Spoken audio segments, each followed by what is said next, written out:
मंडळी जय महाराष्ट्र. आजच्या दिवसभरातील आणि सकाळची अतिशय महत्त्वाची बातमी. या ठिकाणी अजित पवार यांचा 28 तारखेला अपघाती निधन झाल्यानंतर वेगवेगळ्या चर्चांना उधाण आलेलं आहे. सोशल मीडियावरती कोणी म्हणतंय की अजितदादा जिवंत आहेत, तर अमोल मिटकरी जे अजितदादांचे जवळचे, ज्याने अजितदादांसाठी सर्व काही करायची तयारी दाखवली, तसे अमोल मिटकरी यांनी तर थेट अनेक प्रश्न उपस्थित केलेले आहेत. आणि हे प्रश्न असे तसे उपस्थित न करता या शंका प्रत्येकाच्या मनामध्ये येऊ लागलेल्या आहेत.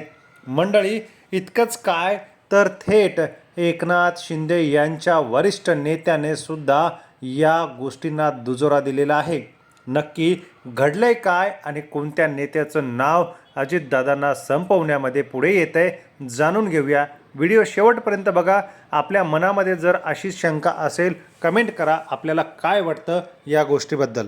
एकीकडे सुनील तटकरे, प्रफुल्ल पटेल यांनी सुनेत्रा पवार यांना थेट मुंबईला नेत शपथविधीचा कार्यक्रम पार पडला.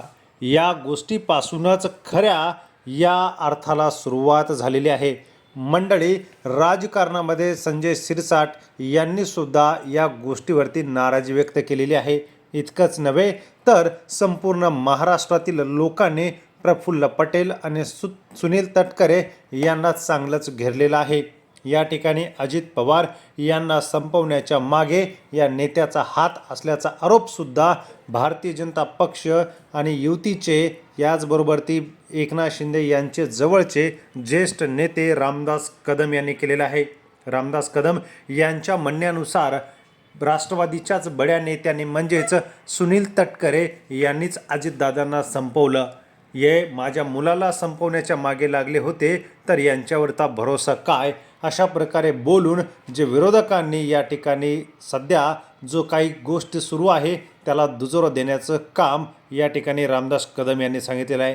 रामदास कदम यांनी पुढे बोलताना असं म्हटलं आहे की इतकी घाई का होती.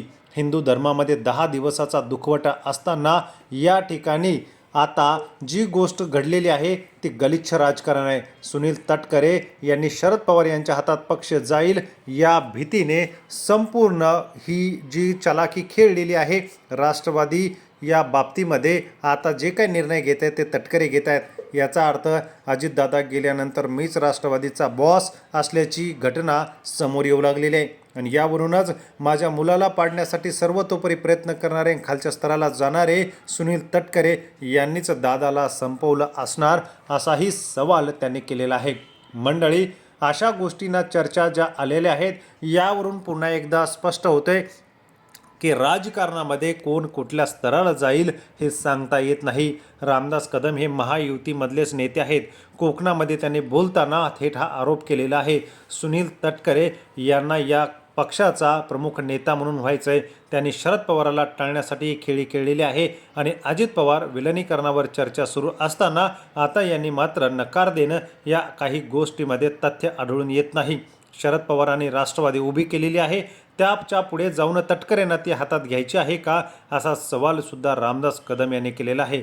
थेट तटकरेंचं नाव घेऊन त्यांनी या राजकारणामध्ये एकच खळबळ उडून दिलेली आहे. मंडळी याबाबत आपल्याला काय वाटतं नक्की कमेंट करा. चॅनलला सबस्क्राईब करून व्हिडिओ आवडला तर लाईक करून शेअर करा. धन्यवाद.